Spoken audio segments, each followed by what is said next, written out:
E nesta noite são dois textos diferentes da sequência. A razão é que nesta semana, em razão de correrias outras, viagem e tudo, eu não consegui preparar devidamente os textos sequenciais da exposição que seria hoje do Salmo, né, todo último domingo do mês. Então, por não me sentir seguro para expor de modo adequado os textos e para não comprometê-los, então eu decidi deixá-los para o próximo domingo e me voltar para textos que já havia estudado, organizado, para conteúdos em que havia mais segurança para a exposição. Então, hoje pela manhã a exposição foi de Eclesiastes capítulo 7 e agora à noite Romanos capítulo 11, versos 33 a 36. Se não estou enganado, eu expus esse texto aqui nas minhas primeiras semanas aqui na congregação. Eu não tenho certeza. Mas o texto é Romanos capítulo 11, versos 33 a 36. Assim nos diz, irmãos, a palavra do Senhor. Romanos 11, versos 33 a 36. Ó profundidade da riqueza, tanto da sabedoria como do conhecimento de Deus. Quão insondáveis são os seus juízos e quão inescrutáveis os seus caminhos. Quem, pois, conheceu a mente do Senhor, ou quem foi o seu conselheiro, ou quem primeiro deu a ele para que ele venha a ser restituído, porque dele e por meio dele e para ele são todas as coisas, a ele, pois, a glória eternamente. Amém. Vamos orar. Senhor nosso Deus e bendito Pai, a Tua palavra, Senhor, mais uma vez nesta noite está aberta para ser exposta. Rogo a Ti, ó Pai, que me concedas graça para proclamar a Tua palavra de modo claro, de modo simples, fiel à Tua verdade, Senhor. Dá-me graça para isso. Sou limitado, mas sabemos, Pai, que o Senhor se utiliza de vasos de barro como nós para proclamarmos a Tua palavra. Dá-me vigor físico, vigor espiritual, que o Teu povo também esteja com os ouvidos atentos, corações abertos, para ouvir, Senhor, o que tens a falar através da Tua palavra. É o que eu te peço, Senhor, em nome do Teu Filho, o Senhor Jesus Cristo. Amém. Quantas vezes, irmãos, nós, depois de pensarmos, de meditarmos ou de estudarmos acerca de Deus e dos seus atributos, de Deus e da sua obra redentora na pessoa do seu Filho, o Senhor Jesus Cristo, quantas vezes nós, ao nos depararmos com estes assuntos, fomos levados a grande admiração e até mesmo a uma expressão em palavras de grande assombro diante da maravilha e grandeza encontradas no nosso Deus e Pai, o nosso Senhor e Salvador Jesus Cristo, no Espírito, na obra do Deus triuno em favor dos homens. Quantas vezes nós experimentamos isto? Você já experimentou isso? Você já foi tomado de uma admiração tal que levou você a expressar palavras de louvor ao teu Deus diante da grandeza de quem Ele é e da grandeza da obra que Ele exerceu em favor de nós? Irmãos, é interessante porque quando nos deparamos com o texto de Romanos, nós encontramos o apóstolo Paulo exatamente fazendo isso.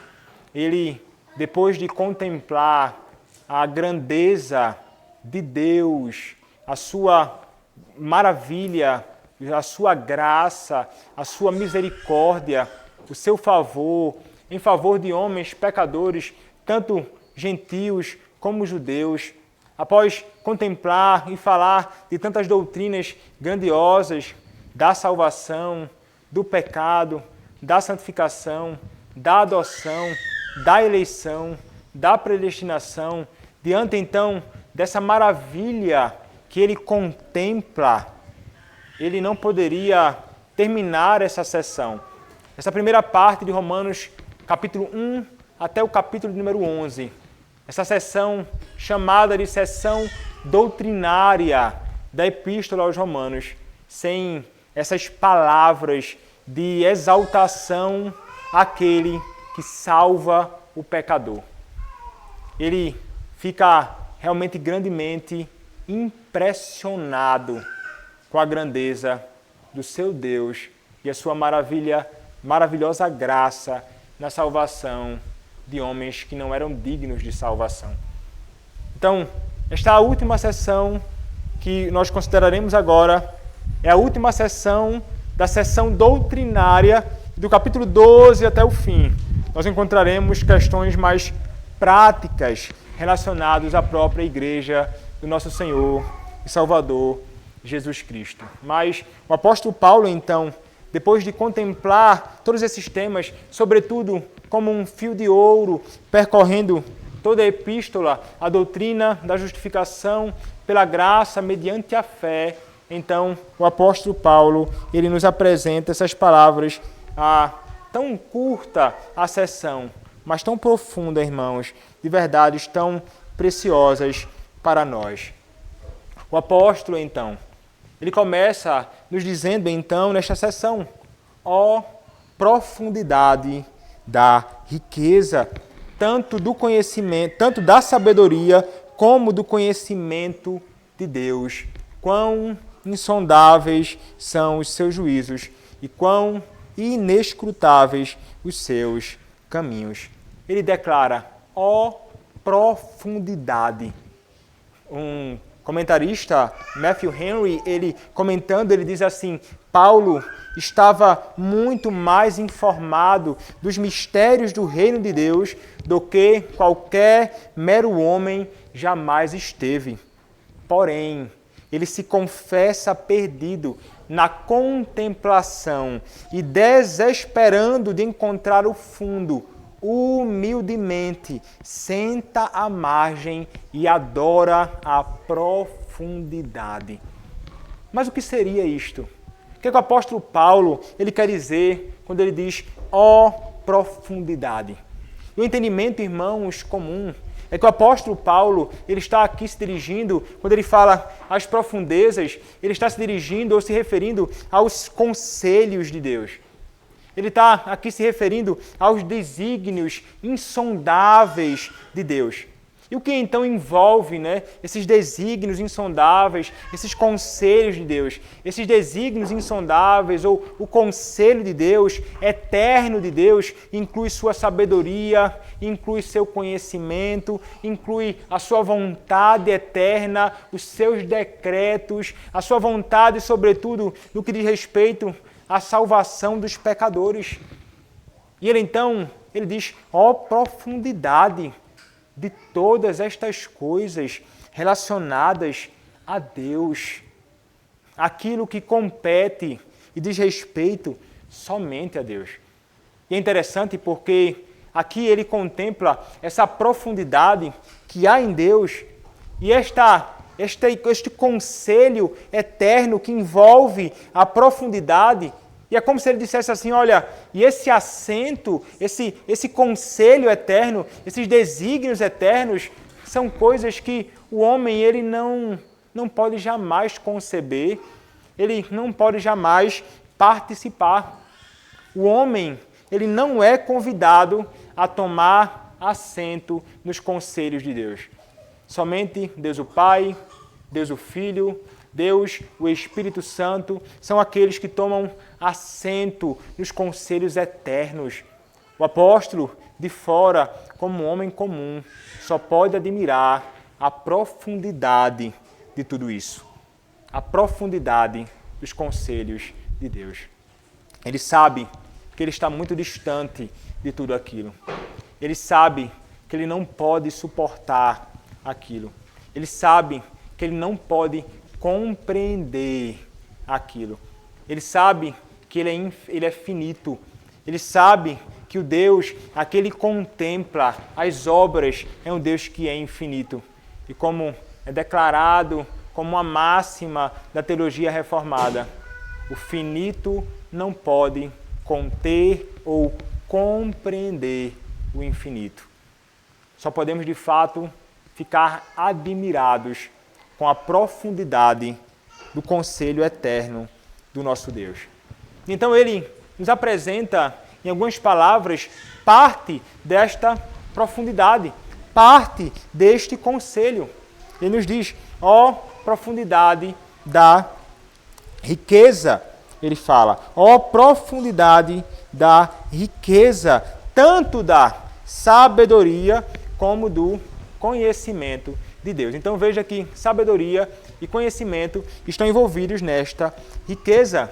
E o que ele quer dizer então por sabedoria? O que é sabedoria? Nós poderíamos dizer, irmãos, que é o seguinte: é como Deus, como nosso Senhor Deus, ele traça os melhores meios para alcançar fins determinados por ele mesmo. E como isso acontece então? Isso acontece através da obra da providência. É como ele vai executar a sua vontade eterna, uma expressão do seu decreto e da sua própria sabedoria. Então, sabedoria é determinar os melhores meios para alcançar um fim. Então, isto envolve a sabedoria de Deus. Mas não somente isto. A sabedoria é um atributo de Deus. A sabedoria pertence à própria essência do nosso Deus. E essa sabedoria, ela está ligada a todos os outros atributos do nosso Deus. E quando então nós pensamos que nosso Deus, ele é infinito e ao mesmo tempo sábio, o atributo da infinitude potencializa a sua sabedoria, indicando-nos o fato de que a sabedoria de Deus é infinita. A sabedoria de Deus não tem fim. Esse Deus, então, ele é sábio. E a sua sabedoria, ela pode ser vista e ela é manifesta na obra da criação. O Salmo que nós lemos, Salmo 92, verso 5, fala acerca da gloriosa sabedoria de Deus manifesta na criação. Mas, irmãos, a sabedoria do nosso Deus, ela é manifesta de modo mais glorioso ou gloriosa na redenção do homem. O apóstolo Paulo, ele está falando, sobretudo, sobre a sabedoria evidenciada na salvação dos pecadores. É um atributo de Deus e exercida em favor dos homens miseráveis. Por esse motivo, então, o apóstolo Paulo, diante desta sabedoria exaustiva, essa sabedoria infinita do próprio Senhor Deus, ele só pode, então, ao final declarar, ó profundidade da sabedoria de Deus. Mas note, ele não fala então apenas sobre a sabedoria.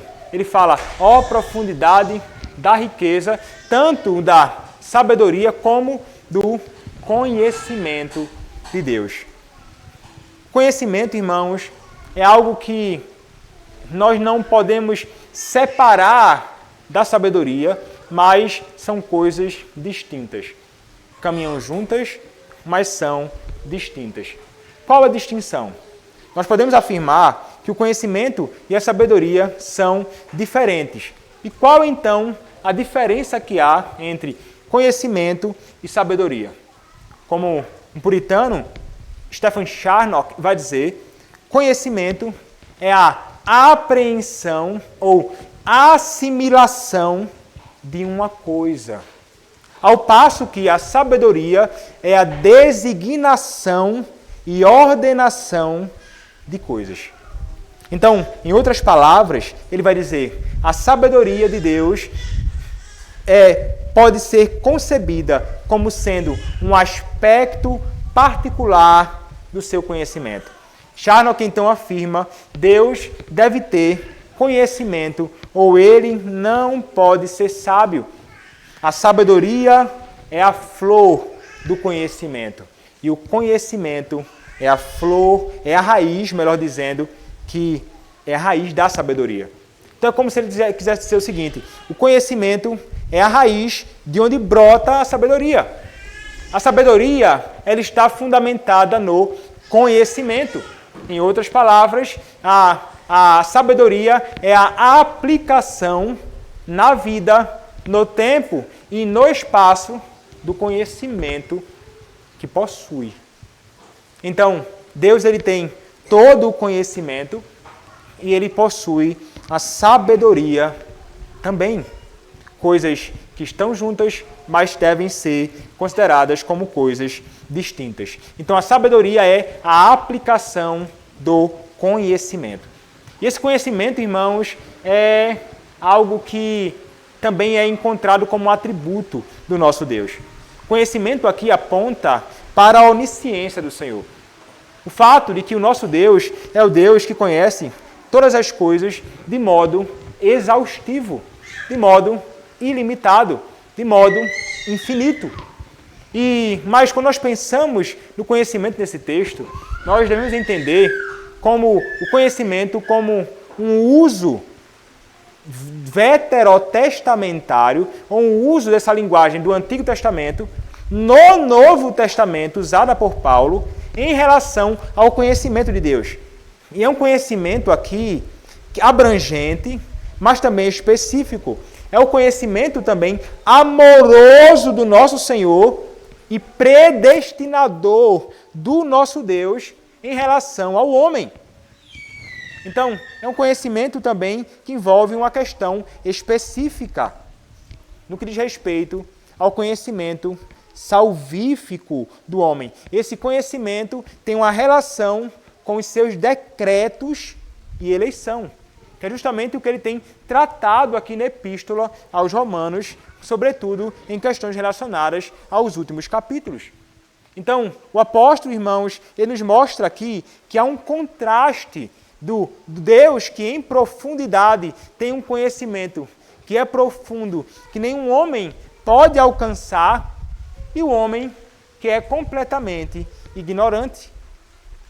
Quando nós olhamos para o versículo de número 34 do texto, Paulo ele revela a impossibilidade de compararmos o homem com Deus. E note, o apóstolo Paulo ele vai nos dizer assim: a quem, pois, conheceu a mente do Senhor? Ou quem foi o seu conselheiro? Ele aqui, irmãos, vai citar Isaías capítulo 40, versos 13 e 14. Quando o profeta, então, nos diz assim: quem guiou o Espírito do Senhor? Ou como seu conselheiro o ensinou? Com quem tomou ele conselho para que ele desse compreensão? Quem o instruiu na vereda do juízo e lhe ensinou sabedoria e lhe mostrou o caminho do entendimento? E a resposta, então, a perguntas como estas, relacionadas ao próprio Deus, perguntas retóricas, o próprio apóstolo Paulo, então, poderia nos responder. A resposta às perguntas levantadas por Paulo, baseadas em Isaías, é: ninguém. Absolutamente ninguém é conselheiro do Deus que é infinito em conhecimento, que é infinito em sabedoria. Absolutamente ninguém foi conselheiro de Deus. Absolutamente ninguém pode instruir ou ensinar a Deus. É isso então o que o apóstolo Paulo quer resumidamente nos mostrar. Então, quando nós pensamos acerca disso, irmãos, nós devemos entender o seguinte: nós somos pessoas que carecem de conselho. Não podemos aconselhar, nós podemos aconselhar uns aos outros. E fazemos isso, não é? Nós aconselhamos nossos filhos, aconselhamos nossos irmãos, aconselhamos pessoas em nossa própria caminhada. Mas, irmãos, ainda que nós possamos fazer isso, e fazemos isto porque somos imperfeitos, não é? nós possuímos um conhecimento que é minúsculo, nós possuímos uma sabedoria que é pequena. Então, conselhos se fazem necessários em nossa caminhada. Mas, quando pensamos acerca de Deus, será que podemos dizer que Deus ele precisa de algum tipo de conselheiro? Será que Deus precisa ser ensinado por alguém a respeito de qualquer assunto? Nós sabemos, irmãos, que não. Não. Mas são muitos os que tentam ser conselheiros de Deus, irmãos. Eles fazem isso quando sugerem coisas que vão além das Escrituras. Parece, irmãos, que eles não estão satisfeitos ou como se a própria palavra de Deus não fosse suficiente. Parece que não compreendem ou não entendem que Deus ele é tão conhecedor ou tão sábio assim. Mas quanta tolice, irmãos, imaginarmos que o nosso Deus ele precisa de algo. O conhecimento e a sabedoria de Deus são infinitamente maiores que a sabedoria e o conhecimento dos homens. Então, Deus ele não precisa de conselheiro, mas nós precisamos deste Deus que é o nosso conselheiro. Nós carecemos de Deus. E podemos, irmãos, confiar neste Deus. Podemos confiar nos seus conselhos. Podemos saber qual a sua vontade, inclusive.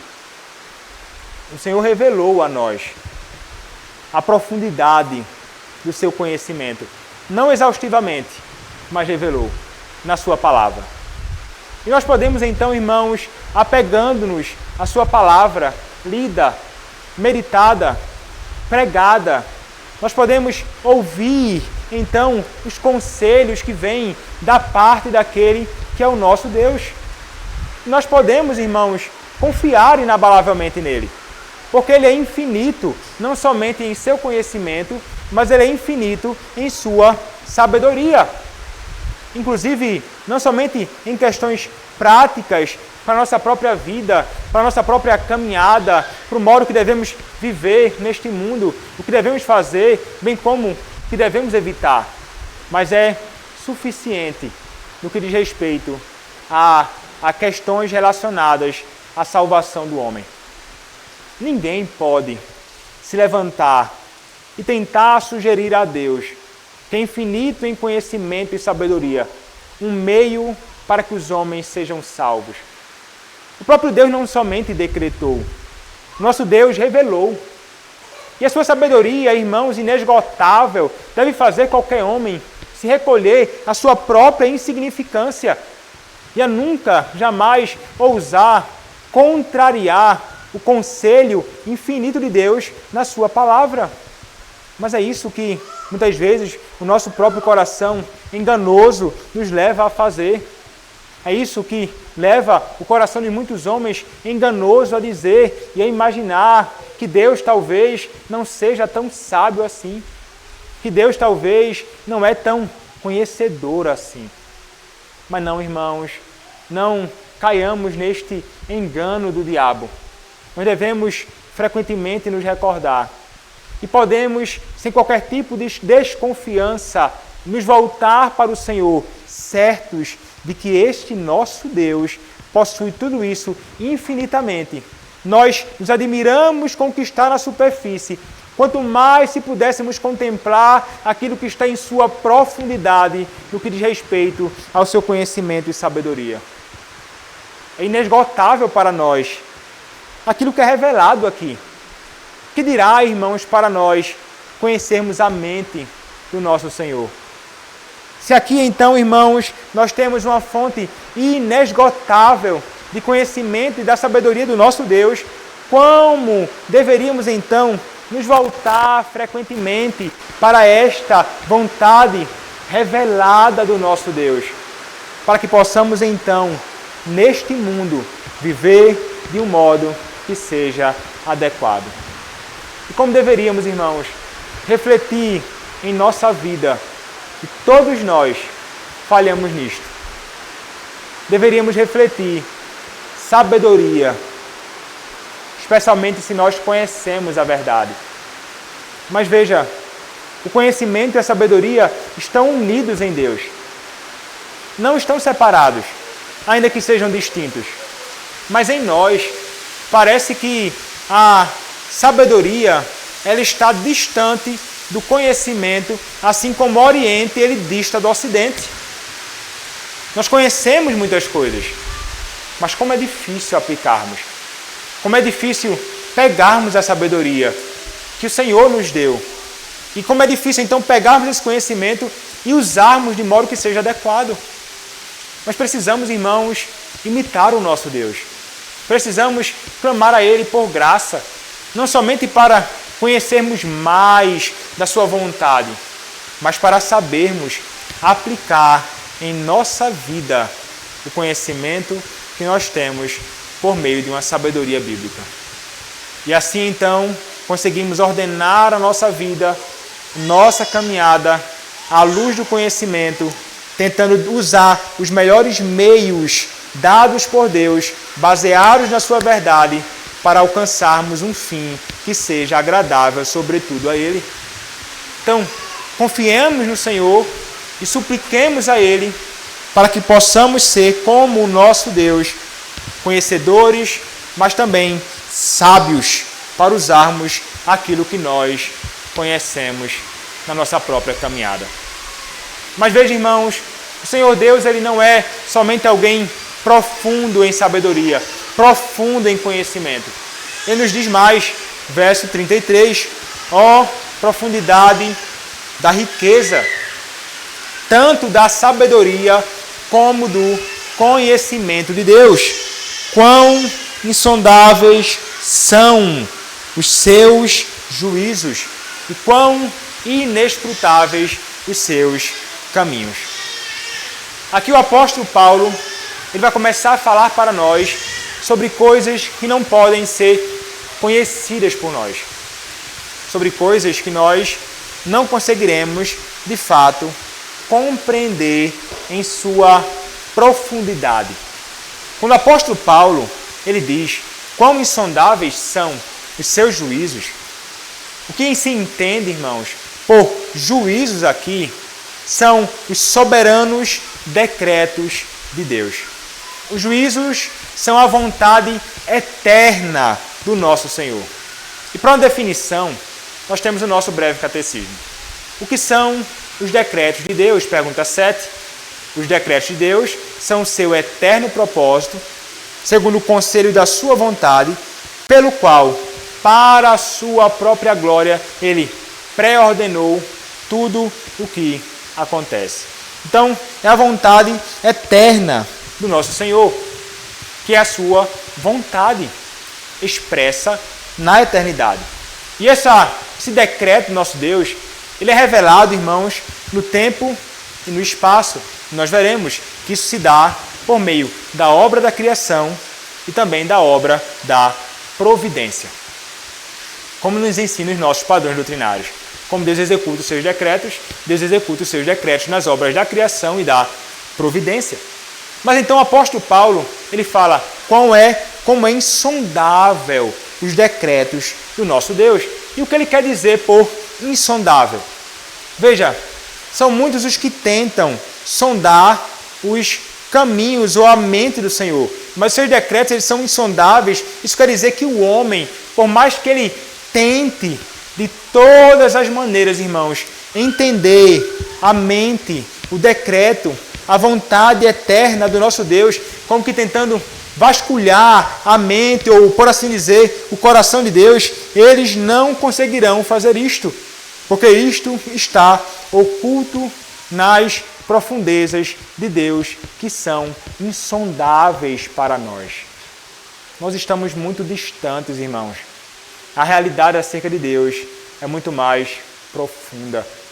Nós nos assentamos à margem, como disse Matthew Henry, e contemplamos a profundidade da riqueza de Deus. Então, quando nós pensamos sobre isto, irmãos, nós devemos entender que, de fato, Se nós passarmos a refletir acerca dessa realidade, nós não podemos concluir outra coisa senão entender que, de fato, nós não conseguimos nem compreender bem a vontade revelada de Deus, quanto mais aquilo que está no profundo decreto do nosso Senhor. Isso deve, de fato, nos recolher a nossa própria insignificância. Mas, irmãos, são muitos aqueles que tentam sondar a mente do Senhor. A discussão a respeito daquilo que é insondável parece ser infindável. Os homens envolvem-se em todo tipo de discussão sobre várias coisas sobre as quais não conseguem, de modo algum, falar de modo profundo e real. Porque não há, de modo claro, uma revelação declarada acerca de tal assunto. Muitas vezes na própria palavra. Provam, irmãos, com isso, que são pessoas que estão insatisfeitas com o que Deus revelou mais uma vez. E ficam então procurando entender coisas que o nosso Deus ele não fez conhecida a nós. Como diz a palavra em Deuteronômio 29, o que está encoberto pertence ao Senhor. E o que está revelado a nós e aos nossos filhos. Então, irmãos, o que foi revelado por Deus a nós já é suficiente. E foi suficiente para o próprio apóstolo Paulo dizer: ó profundidade da riqueza, tanto da sabedoria como do conhecimento de Deus. E deveria então, irmãos, ser suficiente para nós também. Nós não precisamos e não adianta nos esforçarmos para tentarmos ler a mente do Senhor. O que Ele quis revelar, irmãos, para nós, acerca da sua vontade, está na sua palavra. Mais uma vez, somos chamados a nos voltar para a Escritura, a fim de sabermos um pouco daquilo que é insondável. O nosso Deus nos revelou. Deveríamos, irmãos, de fato, estar contentes com isso. Nós não chegamos, irmãos, no que diz respeito ao conhecimento da palavra, nem na margem. Como estamos distantes, irmãos, de um conhecimento real, profundo das verdades do nosso Deus. Deveríamos, então, nos assentar diante dos pés do nosso Senhor, diante da sua própria palavra e procurar, com a graça dEle, por meio da iluminação do seu Santo Espírito, para compreendermos aquilo que Ele nos revelou aqui. E deveríamos, irmãos, ser tomados de assombro como o apóstolo Paulo. Você, ao ler a palavra do seu Deus e ao contemplar tudo o que é dito aqui, já foi levado a algo semelhante às palavras do próprio apóstolo Paulo? Em algum momento na sua devoção particular, privada diante do teu Deus? Nosso Deus, irmãos, Ele nos mostra que o nosso Deus, Ele é de fato, é profundo, Ele é insondável e nós devemos então compreender isso completamente. E nunca procurar ir além daquilo que nós não podemos de fato fazer. Há uma limitação, irmãos, em nós imposta, não somente pela nossa própria natureza, até mesmo na criação sem pecado, mas ainda mais numa natureza agora corrompida com a miséria do pecado. Não há como o homem poder compreender tudo a respeito de Deus. Lembrem-se mais uma vez, o nosso Deus é infinito em tudo. Nós somos pequenos demais para isso. Não conseguiríamos, irmãos, suportar de modo algum. Então, irmãos, nos voltemos para o que diz o nosso Senhor, satisfeitos com Ele e com aquilo que Ele nos deu, naquilo que Ele vem de suas mãos, naquilo que Ele nos ensinou por meio dos homens que Ele levantou inspirados para falar da sua parte ao nosso próprio coração. Mas mais do que isso, irmãos, o nosso Senhor, Ele nos mostra que Ele é alguém que é insondável no que diz respeito aos seus decretos. Isso mostra, então, a sua grandeza, não é? Que é incomparável. Mas também no que diz respeito a outras questões. Ele diz: e quão inescrutáveis os seus caminhos. O que ele quer dizer com isso? Ele quer dizer para nós que não tem como o homem explorar os caminhos do Senhor. Não tem como o homem perseguir os passos de Deus, como que prevendo aquilo que ele haverá de fazer. Não. Não sabemos um palmo daquilo que haverá de acontecer conosco daqui para frente. Quanto mais entender aquilo que o nosso Senhor decretou e haverá de executar por meio da obra da providência. Mas porque, irmãos, nós não conseguimos, porque os caminhos do nosso Deus são inexploráveis, isto é, ninguém pode saber de antemão os passos que serão tomados pelo nosso próprio Senhor. Mas o que são então, irmãos, os caminhos de Deus? E o que se entende é que os caminhos apontam para a obra da providência do nosso Deus, pensando nela em particular relacionada à aplicação dela na salvação dos homens.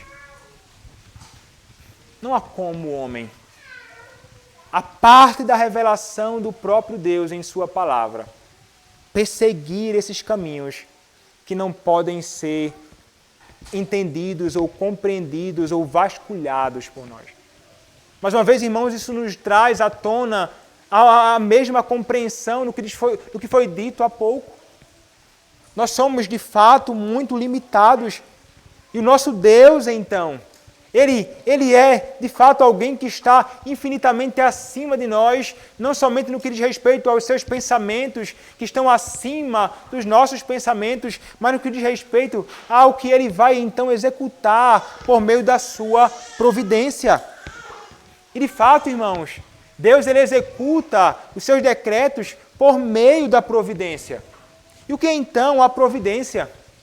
A pergunta 11 do nosso breve catecismo nos diz: quais são as obras da providência de Deus?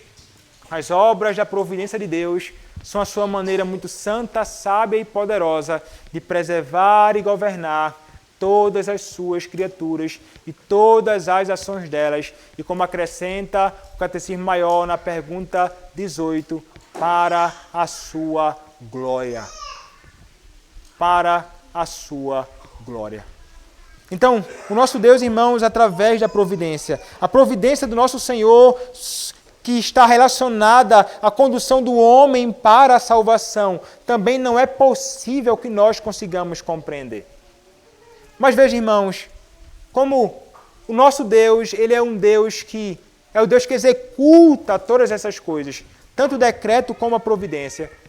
E nós sabemos que este Deus é um Deus que é não somente conhecedor, infinitamente sábio, mas ele é um Deus que é infinitamente bom.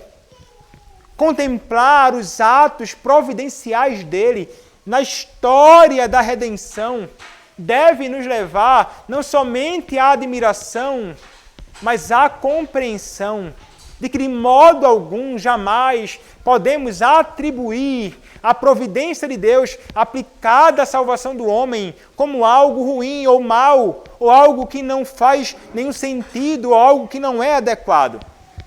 Veja, como os atos de Deus, irmãos, estão inerentemente ligados a quem Deus é. É uma ousada ação do homem tentar sugerir a Deus o modo ou meio pelo qual ele deve agir para a salvação dos pecadores. São muitos que, de fato, concebem a ideia de que podem, de alguma forma, olhar para o meio determinado por Deus para a salvação e imaginam que, de alguma forma, eles poderiam sugerir ou encaminhar ou apresentar uma alternativa a outra, mais sábia ou melhor, como um meio para a salvação dos homens. Mas quem jamais poderia dizer algo dessa natureza em sã consciência? Será que nós, irmãos, mais do que Deus, poderíamos prever ou pensar numa forma ou outra que os homens poderiam ser salvos, senão aquela que foi decretada por Deus e executada por meio da sua providência? Será que nós conseguiríamos, irmãos? De modo nenhum. Mais uma vez, voltando ao que é dito no início, o nosso Deus é profundo em sabedoria, profundo em conhecimento, ao passo que nós estamos grandemente longe disso.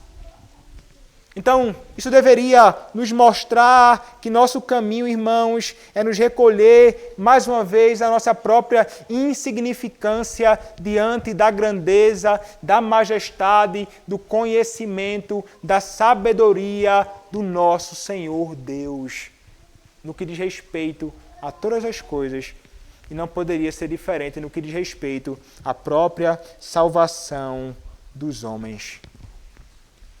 Nós veremos que a sabedoria de Deus é de fato expressa no meio através do qual Ele salvou os homens pecadores e no modo que Ele guiou isso tudo em sua própria providência.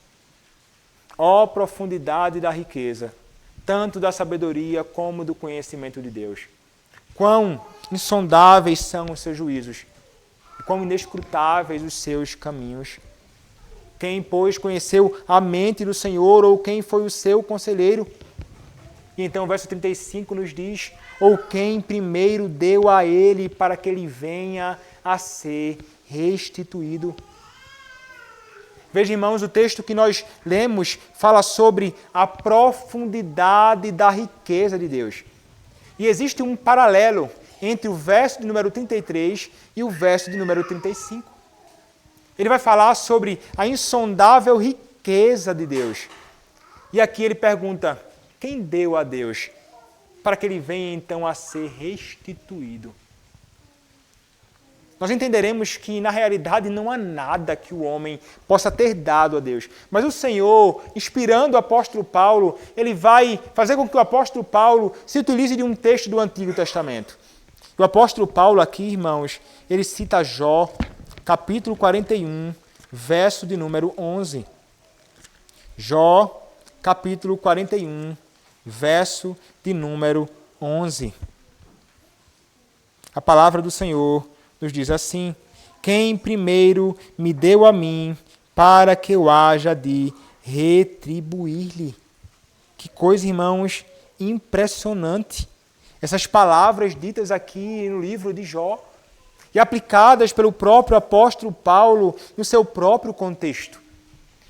O que é dito então em Jó, e nos é revelado também pelo próprio apóstolo Paulo, é que o nosso Deus, Ele é aquele que é o possuidor de todas as coisas. E que absolutamente ninguém deu a Deus alguma coisa para que Deus então tenha de retribuir ao homem. O texto da palavra de Deus hoje lido, irmãos, começa dizendo, ó profundidade da riqueza. E nosso Deus, irmãos, é de fato um Deus que é absolutamente rico. É um Deus que é riquíssimo e não precisa de nada nem de ninguém. O homem, por outro lado, irmãos, é pobre. O homem é pobre. Nós somos. E o homem, irmãos, deve entender que Deus é aquele que possui tudo e tudo que o homem possui vem de Deus. Não somos nós que demos algo para Ele, para que Ele venha nos dar, mas tudo o que temos nesta vida vem do nosso Senhor. Especialmente, como é considerado no contexto, tudo aquilo que diz respeito à salvação do homem. Tudo vem dele. Não contribuímos com nada em nós ou nosso, senão com o nosso pecado, irmãos. Mas nós não demos algo ou fizemos algo para que o Senhor ele seja obrigado a retribuir a nossa ação. Não, Ele diz, não, isso está excluído de possibilidade. Nós podemos, irmãos, receber coisas de outras pessoas e podemos retribuir. Nós podemos dar coisas a outras pessoas e elas podem nos retribuir. Nós devemos, irmãos, muitas coisas a muitas pessoas. Mas Deus, irmãos, a quem deve? Será que o nosso Deus ele deve alguma coisa ao pecador? Será que Deus ele devia algo a nós quando nós não o conhecíamos? A resposta, irmãos, a pergunta do apóstolo, ou quem primeiro deu a ele para que ele venha a ser restituído, a resposta é absolutamente ninguém. Se o Senhor, irmãos, tivesse de nos retribuir alguma coisa, Ele haveria de nos retribuir com juízo. É o que é cantado até por muitos, em muitas músicas, né? Restitui, eu quero de volta o que é meu. Há uma música que fala algo dessa natureza. Se o Senhor fosse restituir aquilo que era próprio nosso, seria, irmãos, a nossa própria miséria. O Senhor haveria de retribuir contra nós com a sua manifestação de ira e indignação por causa da nossa própria miséria. Deus, irmãos, Ele não deve nada a ninguém porque, primeiro, o homem não fez nada para conseguir qualquer coisa. E segundo, porque o homem também não é capaz de fazer qualquer coisa. Especialmente quando nós pensamos em termos de salvação. O que nós fizemos, irmãos, de positivo na nossa salvação foi a resposta à obra de Deus aplicada em nós. Nosso Senhor, enquanto estamos mortos em nossos delitos e pecados, Ele nos vivifica pelo Seu Espírito, nos regenerando. E agora então, regenerados pelo Seu Espírito, podemos responder positivamente a Deus. Mas não fizemos isto como se fosse algo próprio da nossa própria natureza ou como se fôssemos capazes para fazer qualquer coisa assim. Não, irmãos, o homem não fez nada para conseguir, nem é capaz de fazer. Deus não restitui ao homem porque nada foi feito pelo homem. É isso que nós devemos então entender, é isso que os pecadores precisam entender, aqueles que não conhecem ao nosso Senhor, e é isso que precisamos explicar a eles. Porque se eles tentarem fazer as coisas na força do seu próprio braço, ou imaginando que com as suas próprias obras eles haverão de alguma forma contribuir, e Deus então deve algo para eles, eles estão redondamente, completamente equivocados. Mas talvez você pense assim, será que há alguém que pensa que Deus deve alguma coisa? Você já ouviu alguém que pensa que Deus é seu devedor? Veja, irmãos, muitos pensam que Deus é injusto por salvar alguns e não salvar outros. O que esse tipo de pensamento revela? Esse tipo de pensamento revela, irmãos, que Deus deve a salvação para os homens. Esse tipo de pensamento, irmãos, revela a ideia de que Deus lhes deve algo, e neste caso, a salvação. Mas nós que conhecemos a palavra, irmãos, nós que fomos convencidos, tivemos nosso coração quebrado, sendo convencidos pelo Espírito Santo de Deus, será que nós podemos concordar com algo desta natureza? A pessoa tem de estar fora de si, tem de se colocar em alta conta demais para conceber algo dessa maneira. Não pode jamais o homem conceber algo assim. A verdade bíblica, irmãos, nos revela que ele, o homem, é na realidade um pecador miserável que carece da graça de Deus. A palavra do nosso Deus claramente nos mostra que nós estávamos mortos em nossos delitos e pecados e éramos, por natureza, filhos da ira, como também os demais. A palavra do nosso Deus nos revela que nós fomos salvos pela graça, do início ao fim, salvos pela graça e não por obras, para que ninguém se glorie.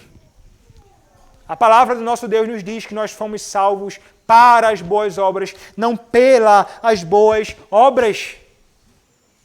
Nada foi feito, portanto, irmãos, por nós. Nada pode ser feito pelo homem pecador. Tudo tem de necessariamente vir do nosso Senhor e Deus. Vem dele. E de fato, irmãos, o texto nos confirma mais isto. O texto, irmãos, nos mostra a realidade de que nós é que somos devedores a Deus de uma obediência e uma vida condizente com a nossa salvação, condizente com a sua própria palavra, a sua vontade revelada. Nós é que devemos, então, irmãos, uma vida diante do nosso Senhor e para o nosso próprio Senhor. Mas para confirmar o fato, irmãos, de que tudo vem dele. O texto nos diz, no verso muito conhecido de todos, o versículo de número 36 nos diz: porque dele, e por meio dele, e para ele, são todas as coisas. A ele, pois, a glória eternamente. Amém. É o tipo de texto, irmãos, que nos é breve, mas é profundo. Quando nós olhamos, irmãos, para cada declaração desta, nós teremos de entender algumas coisas que são importantes. O texto começa nos dizendo, porque dele. E nós podemos entender dele no sentido de posse, ou dele no sentido de coisas que partem dele, que vêm dele, que vêm de Deus. E é neste sentido, irmãos, que nós devemos considerar. Agora o apóstolo, irmãos, ele vai irromper nessa declaração gloriosa, ainda pensando, sobretudo, em tudo aquilo que diz respeito à salvação do homem. E ele diz, tudo vem de Deus. É Deus, irmãos, é de Deus que vem a salvação do homem.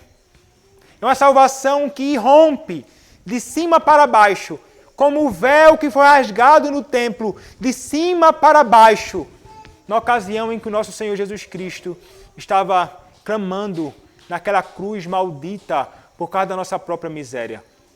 É algo que vem de cima. É uma ação monergística da parte do nosso Deus. É um ato soberano de Deus para desarraigar, para arrancar o homem deste mundo perverso. E veja, irmãos, tudo, de fato, vem do Senhor, inclusive a fé. Inclusive a fé que nós temos para crer em Cristo. Muitas pessoas dizem, tenha fé, creia. E veja, irmão, nós podemos falar, arrependa-se, creia em Cristo. Mas em última instância entendemos que de fato é o Senhor quem nos dá a fé. Eu já ilustrei isso aqui, irmãos, porque para mim foi a ilustração mais clara para entender como a fé qual a função, ou como a fé funciona no que diz respeito à salvação. E ela foi apresentada pelo Dr. Joseph Piper lá na Igreja Presbiteriana da Aliança, numa conferência que ele esteve lá, quando eu ainda era membro e seminarista de lá. Ele disse assim, ele vai falar do pastor Rodrigo Broto como exemplo.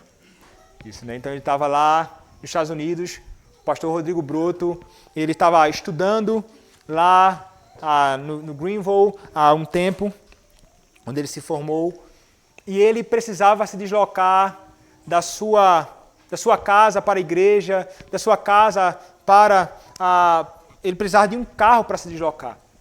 Mas ele não tinha um carro. E ele também não tinha dinheiro para comprar um carro.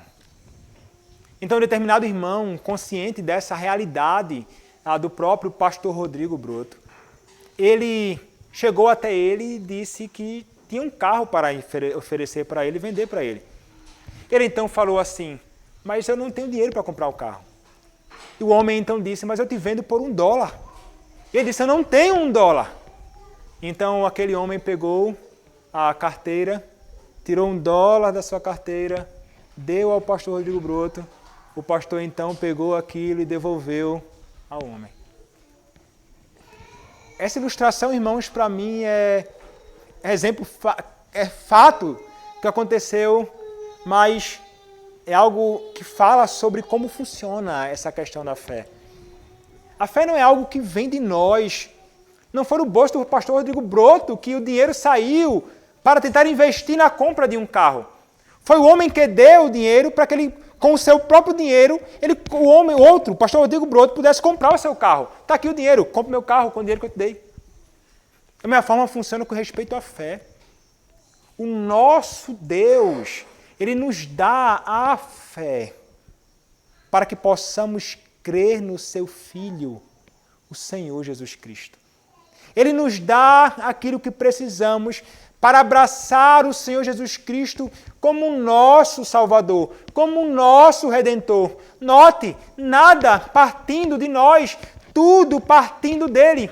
Ele nos deu o que precisávamos para alcançarmos salvação em Cristo. Vem dele, volta para ele, tudo vem dele. E é dedicado então a ele, do início ao fim, de uma ponta a outra, manifestação da graça de Deus e a fé nos sendo dada como um dom da parte do nosso Deus. Então, irmãos, tudo vem do nosso Senhor. É de fato segundo a sua vontade.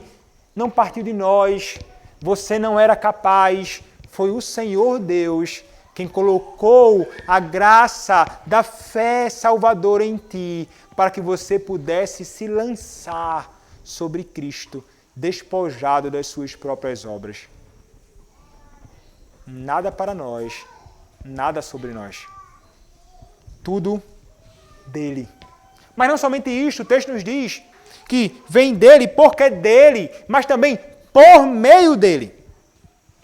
E aqui, irmãos, nós entendemos que é por meio dele, do Senhor, por meio do seu governo santo, por meio do seu governo sábio, por meio do seu governo poderoso, que tudo acontece. E não podemos deixar de pensar no que diz respeito à salvação também. É por meio, irmãos, de sua graça. Como falamos, todos os homens estavam num estado, irmãos, de pecado e miséria. O apóstolo Paulo fala sobre judeus e gentios. Tanto judeus quanto gentios encerrados numa condição de pecado e miséria. Mas, irmãos, o Deus que faz todas as coisas por meio dele alcançou pecadores naqueles dias, como em nossos dias. E ali, então, irmãos, ele revela a profundidade da sua sabedoria. Quem teria sabedoria suficiente para resolver isso? A miséria, resolver o problema da miséria e do pecado que nós estávamos inseridos. Veja, irmãos, estaríamos eternamente perdidos se nós dependêssemos da sabedoria dos homens. Eternamente perdidos se nós dependêssemos da nossa própria sabedoria. A sabedoria de Deus, irmãos, a sabedoria do nosso Senhor é manifesta na justiça e misericórdia, caminhando juntas na obra do nosso Senhor e Salvador Jesus Cristo. Justiça e misericórdia. Dois atributos de Deus. Mas não somente, irmãos, estes dois atributos. Todos os atributos de Deus entram em cena nesse momento da cruz de Cristo, o que revela ainda, irmãos, ainda mais a sua abundante sabedoria. Na cruz de Cristo nós contemplamos a ira de Deus. Quando ele cai com toda a sua fúria sobre o seu filho, a ponto de conduzi-lo a clamar: Deus meu, por que me desamparaste? A cruz de Cristo revela a justiça de Deus. Ele não poderia deixar o pecador impune. Ele teria de pagar o preço do seu pecado, e nossos pecados estavam imputados sobre Cristo, e nele nossos pecados foram justamente condenados. Na cruz de Cristo, irmãos, é revelado também a sua grande santidade. De um Deus que não pode aprovar o pecado do homem e tem então de necessariamente reprová-lo. A cruz de Cristo, irmãos, revela para conosco a sua paciência. Porque poderia ter nos dizimado imediatamente quando contra Ele nós pecamos, mas Ele foi paciente, irmãos, conosco, conduzindo o seu Filho à cruz. A cruz de Cristo revela, irmãos, a sua misericórdia para com pecadores indignos, como eu e você. Não merecíamos isto. Misericórdia é dada a pedintes miseráveis. E foi isto que Ele nos deu e revelou na cruz de Cristo. Na cruz de Cristo, irmãos, Ele revelou o seu amor. Quando entregou o seu Filho unigênito, para morrer por nós, quando nós ainda éramos pecadores. A cruz de Cristo, irmãos, revela os atributos gloriosos do nosso Deus, que em conjunto trabalham, revelando assim a infinita sabedoria do nosso Senhor. Essa sabedoria de Deus, ela é estranha ao homem natural. O homem natural não consegue conceber como sabedoria aquilo que é sabedoria do nosso Deus. E ainda, irmãos, mais é estranho para o homem natural. Porque o homem natural, ele não vai conseguir conceber a ideia de que Deus vem e estabelece um meio. Ele envia o seu Filho para morrer por miseráveis. Enviando o seu Filho para morrer, para ser lançado a um estado de humilhação. O homem natural nunca, jamais conceberia algo desta natureza. É irracional para ele. Homem algum jamais faria isso. Ele considera loucura aquilo que é sabedoria de Deus. Mas o Senhor, Ele fez com que o seu Filho fosse humilhado de fato. Como dizem os nossos padrões doutrinários, pergunta 27 do breve catecismo de Westminster. Em que consistiu a humilhação de Cristo? E a humilhação de Cristo, irmãos, consistiu no fato de Ele nascer. E isso em uma condição humilde, em ser sujeito à lei, em sofrer as misérias desta vida, a ira de Deus e a maldita morte de cruz. Em ter sido sepultado e permanecido debaixo do poder da morte durante certo tempo. O nosso Cristo foi levado a isto. Será que há sabedoria nisto? Para os homens, de fato, irmãos, não há sabedoria alguma, mas para nós, os que cremos, em Cristo, irmãos, é a maior manifestação da sabedoria de Deus. Que grande, irmãos, sabedoria esta que fez o nosso Deus. Fez com que aquele que não conhecia pecado fosse feito pecado por nós. Como diz o apóstolo em 2 Coríntios, capítulo 5, verso 21. Aquele que não conheceu o pecado, Deus o fez pecado por nós, para que nele fôssemos feitos justiça de Deus. Que sabedoria, irmãos, que declarou justos aqueles que não possuíam justiça alguma. É sabedoria, irmãos, porque de nenhuma outra maneira nós poderíamos ser arrancados do cativeiro do pecado, do mundo e de Satanás, se não fosse por meio dele. Foi ele quem necessariamente morreu pelos nossos pecados, irmãos, para nos arrancar deste mundo perverso. Será que há sabedoria maior que a sabedoria de Deus manifesta na salvação do homem? Não há, irmãos. Vem dele e é por meio dele. Mas o texto não termina aí, ele diz, e para ele. E para ele. De modo breve, irmãos, quando ele diz e para ele, ele está querendo dizer o seguinte, que nós fomos salvos para o Senhor. Nós fomos salvos para Deus. Todas as coisas relacionadas à salvação do homem são para Deus. Ele é o alvo. Tudo isso feito por Deus deve se voltar para Ele, não contra Ele, mas se voltar para Ele em louvor e em uma vida vivida de modo digno da nossa salvação em Cristo. Essa sessão, irmãos, então termina dizendo a Ele, pois a glória eternamente. Amém. É uma conclusão, irmãos, perfeita. Certamente não haveria conclusão melhor do que esta. Uma vez que tudo vem dele, é por meio dele, é para ele, irmãos. Não teria como não ser para a glória do Senhor. E é interessante nós olharmos para esse texto, porque é um texto muito conhecido de todos nós, é um texto que se encontra como base para sustentar as perguntas relacionadas àquela primeira pergunta que está na boca de todo bom presbiteriano. E geralmente nós sabemos esta e não sabemos as demais. Mas qual é o fim principal do homem? O fim principal do homem é glorificar a Deus e alegrar-se nele para sempre.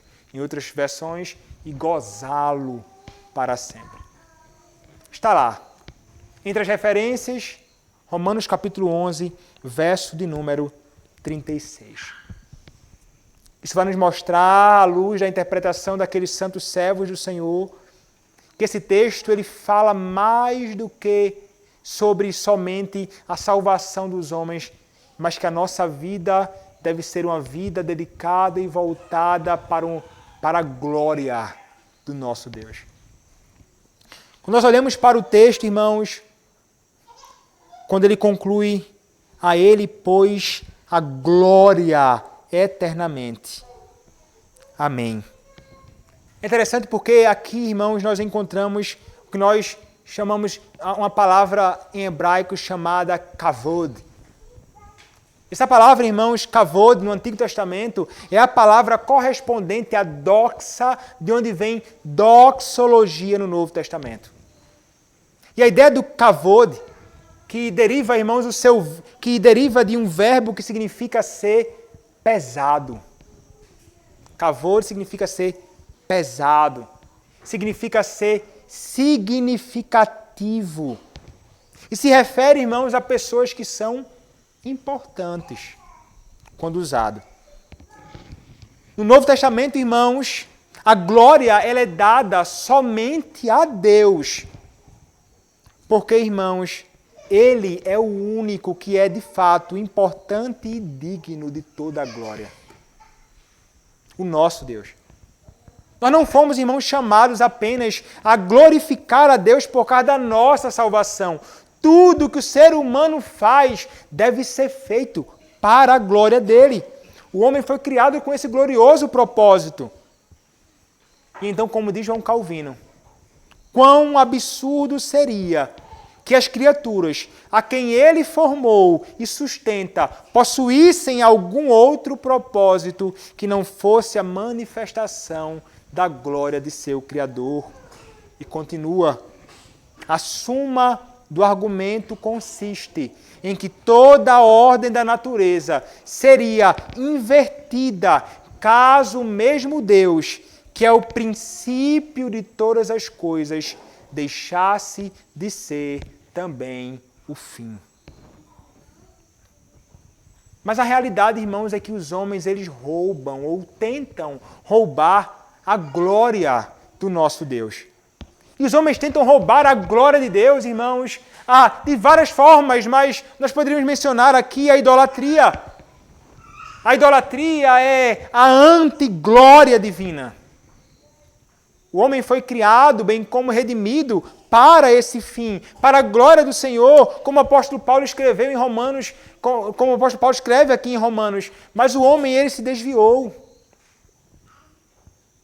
Nós lemos hoje Romanos capítulo 1. E os versos 21 a 23 falam que o homem trocou a glória de Deus pela adoração a quadrúpedes e répteis. O homem passou a adorar a criatura no lugar do Criador. E esse, irmãos, é um dos modos através do qual o homem ele corrompe o propósito para o qual ele fora criado. É um dos meios através do qual o homem ele deixa de dar toda a glória a Deus. Mas veja, irmãos, nós fomos chamados para viver para a glória do Senhor. Como disse Thomas Watson, a glória de Deus é mais valiosa que o céu e mais valiosa que a salvação da alma de todos os homens. É melhor que os reinos sejam derrubados, os homens e os anjos aniquilados, do que Deus perder uma joia de sua coroa, um raio de luz de sua glória. Veja, irmãos, se nem o nosso Salvador, o bendito Redentor, o Senhor Jesus Cristo, procurou a sua própria glória, como nos ensina João 7,18. Quem fala por si mesmo está procurando a sua própria glória, mas o que procura a glória de quem o enviou, esse é verdadeiro e nele não há injustiça. Se o próprio Cristo, sendo Deus tal qual o Pai, não procurou a sua própria glória, não deveríamos nós, irmãos, seguir após os seus passos fazendo o mesmo? A glória não é nossa nem é para nós. E não devemos nunca procurar a nossa glória, irmãos, em absolutamente nada. Nós sempre lembramos, irmãos, e devemos sempre lembrar disso. É o Senhor, é para o Senhor e para Ele somente que nós devemos viver. E a Bíblia nos guia, irmãos, em tudo. Nós sempre lembramos da primeira pergunta do breve catecismo de Westminster. Qual é o fim principal do homem? Mas e quanto à segunda pergunta? E a segunda pergunta, irmãos, nos diz: que regra Deus nos deu para nos orientar na maneira de o glorificar e de nos alegrarmos nele? Resposta: a palavra de Deus, que se acha nas Escrituras do Antigo e Novo Testamento, é a única regra para nos orientar na maneira de o glorificar e de nos alegrarmos nele. Então note que não é sondar a mente do Senhor que vai nos ensinar a como viver. Nós não vivemos segundo os decretos de Deus. Nós vivemos segundo a vontade revelada de Deus. E à luz dela, então, irmãos, nós devemos entender. A Escritura nos ensina, irmãos, e nos chama a vivermos para a glória dele em vários aspectos da nossa vida, como pontua num artigo Sinclair Ferguson. Ele diz o seguinte: a Escritura nos ensina a, primeiro, falando sobre a glória de Deus, e viver para a glória de Deus, a adorar ao Senhor, deleitando-se no Deus triuno, reconhecendo assim sua grandeza, sabedoria e conhecimento. Nós glorificamos a Deus quando fazemos isto. Nós glorificamos a Deus adorando o nosso Senhor como o Criador de todas as coisas, mas não somente isto, como também o provedor de todas as coisas, como também o sustentador de todas as coisas. E glorificamos a Ele quando o adoramos como Criador, provedor e sustentador. Nós glorificamos o nosso Senhor quando louvamos, irmãos, pela obra da redenção. E é isso que nós fazemos todas as vezes que nós nos reunimos aqui na casa de Deus para adorá-lo. Louvamos o seu nome pela bendita obra da redenção aplicada em nós, pecadores indignos.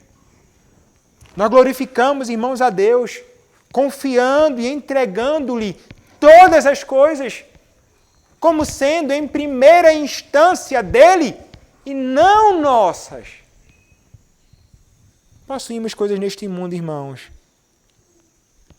mas nós devemos entender que, em última instância, não é nossa. É do nosso Deus. Pertencem a Ele e devem ser usadas para a glória dele.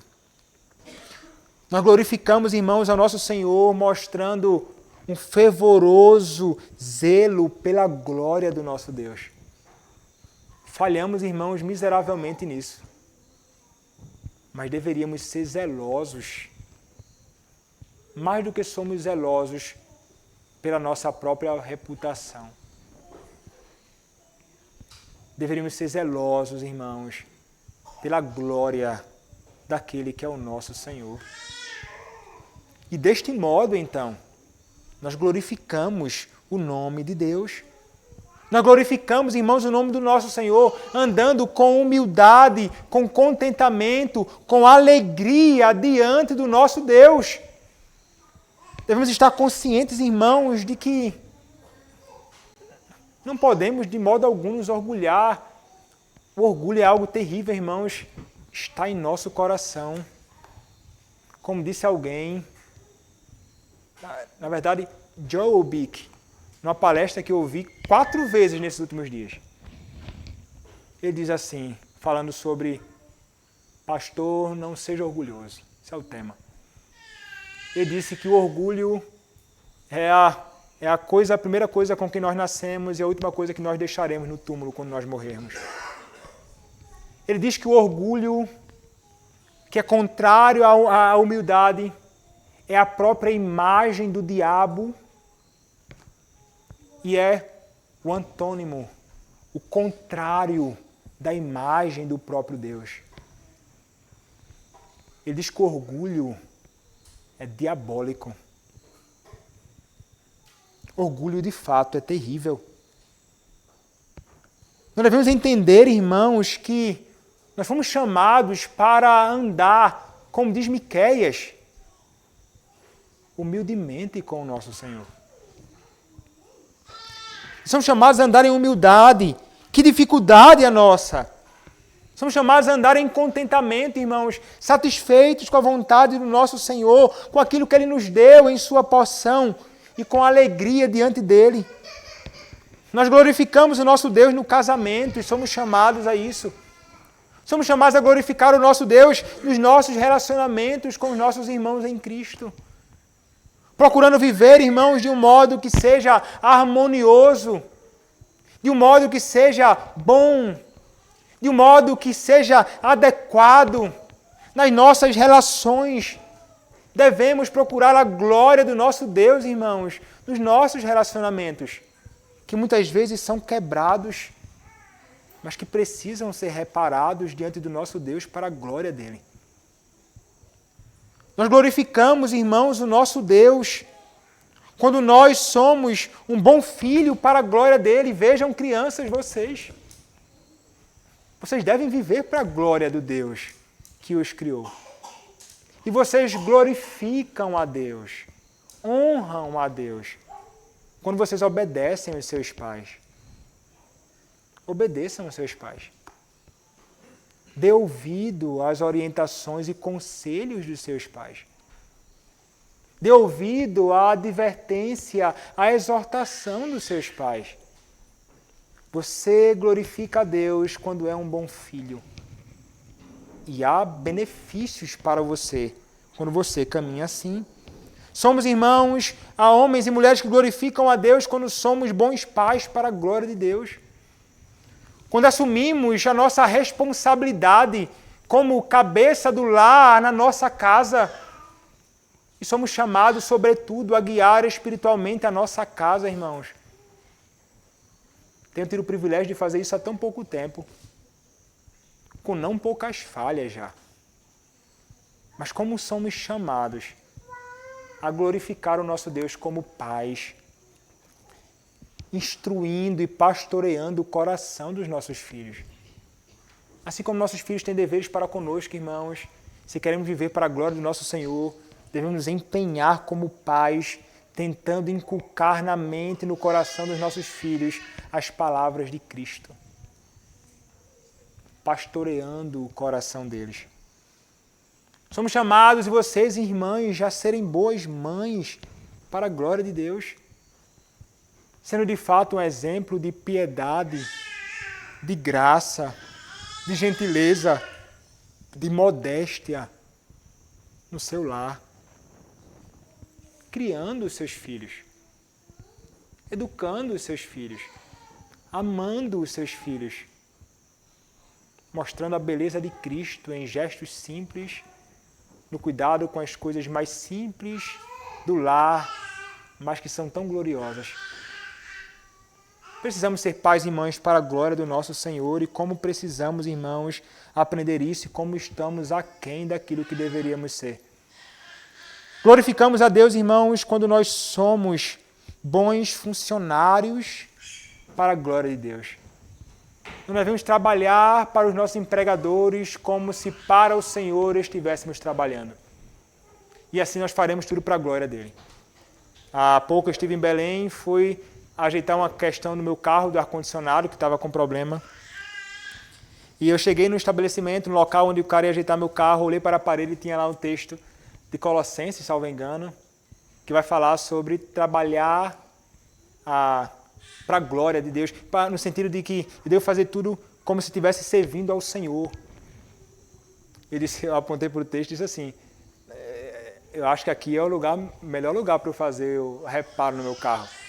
Porque eu acho que você vai ser alguém que vai fazer o trabalho excelente, porque você entende que deve trabalhar para o Senhor. E é isso que nós devemos entender. É assim que nós devemos, então, nos envolver com o nosso próprio trabalho, ainda que muitas vezes seja cansativo, irmãos, que nós fiquemos inquietos e aborrecidos, mas lembrem-se, é para Deus que você trabalha. Mas não somente o empregado, o empregador deve ser um bom patrão para a glória de Deus. Devemos ser justos. Não podemos impor, além da conta, aquilo que foi acordado. Precisamos, de fato, zelar por aqueles que estão sob os nossos cuidados e é nossa responsabilidade de vocês como patrões sobre aqueles que são inferiores no que diz respeito à sua função no seu trabalho. Seja um patrão para a glória de Deus e faça tudo para o bem daquele que é o seu empregado e para a glória daquele que é o seu próprio Senhor, o teu Deus. Mas não somente isso, irmãos, nós somos chamados, vocês, crianças, adolescentes, jovens, ao estudo diligente para a glória do Senhor. Eu sei que é ruim muitas vezes estudar, a gente não quer. Geralmente a gente quer brincar, a gente quer sair, a gente quer fazer outras coisas, mas o estudo é importante também. Não podemos considerar como algo que não é importante. Enquanto você está sob os cuidados dos seus pais e há um dever no que diz respeito ao estudo, estude. Se você não obedecer ao seu pai, você não está glorificando a Deus. Você glorifica a Deus quando você atende. Então estude para a glória dele. Não é para ser o garoto mais estudioso e mais inteligente do mundo, mas é para a glória do seu Senhor. Nós glorificamos a Deus no serviço, na igreja, desprendendo-nos do nosso próprio interesse, interessado no interesse dos outros. Procurando então servir, irmãos, com o que nós temos, doando e dando-nos ao serviço aos outros. Glorificamos a Deus quando aconselhamos uns aos outros. Glorificamos a Deus quando nos conformamos cada dia à imagem do Filho de Deus. Glorificamos a Deus quando conhecemos e amamos os seus mandamentos. Glorificamos a Deus, irmãos, no uso dos meios de graça que o nosso Deus nos deu. Somos chamados a glorificar a Deus, irmãos, no culto prestado a Ele, que deve ser prestado a Ele em conformidade com a sua verdade. Glorificamos a Deus por último, irmãos, quando temos os nossos olhos sempre fitos na glória celestial. E esses olhos fitos na glória celestial moldará nosso coração para vivermos para o Senhor. Então tudo isso, irmãos, deve ser feito não na nossa força, mas por meio de Cristo. É por meio de Cristo, irmãos, como diz o apóstolo Paulo no final deste livro, Romanos 16, verso 27, nos diz: ao Deus único e sábio seja dada a glória por meio de Jesus Cristo, pelos séculos dos séculos. Amém. Na glória eterna, irmãos, eu e você continuaremos a glorificar a Deus, pois fomos chamados para isso. De eternidade a eternidade, o nome do nosso Deus triuno será glorificado pelos seus santos, e aí então, finalmente, de modo perfeito. Bendito, louvado, irmãos, seja o nome do nosso glorioso Senhor, por nos conceder hoje e por nos garantir futuramente a graça de vivermos para a sua própria glória. Soli Deo glória. Somente a Deus a glória. Amém. Vamos orar ao nosso Deus. Senhor, nosso Deus bendito, louvado seja o teu nome pela tua palavra, pela graça de podermos ouvir nesta noite a exposição da tua verdade. Ó Senhor bendito, dá-nos a graça de, ao contemplarmos a tua glória em quem tu és e a glória do Senhor na salvação dos homens, como o apóstolo Paulo, a expressarmos palavras de grande admiração e louvor a Ti pelo grandioso feito do Senhor na pessoa do Teu Filho, o Senhor Jesus Cristo. E ajuda-nos, Pai, a vivermos para o Senhor, para a glória do Teu nome. Dá-nos graça, ó Pai, diligência, vigor, de fato, interesse, coração pronto e disposto a Te servir e fazer tudo para a glória do Teu nome. Ajuda-nos nisto, Pai, somos muito fáceis de desviar o nosso propósito. Reconduze-nos para as veredas retas, Pai, a fim de que façamos a Tua vontade. Ó Deus, é o que Te pedimos. Em nome do Teu Filho, Senhor, Jesus Cristo. Amém. Convido os irmãos a se colocarem em pé. Vamos cantar o cântico de resposta.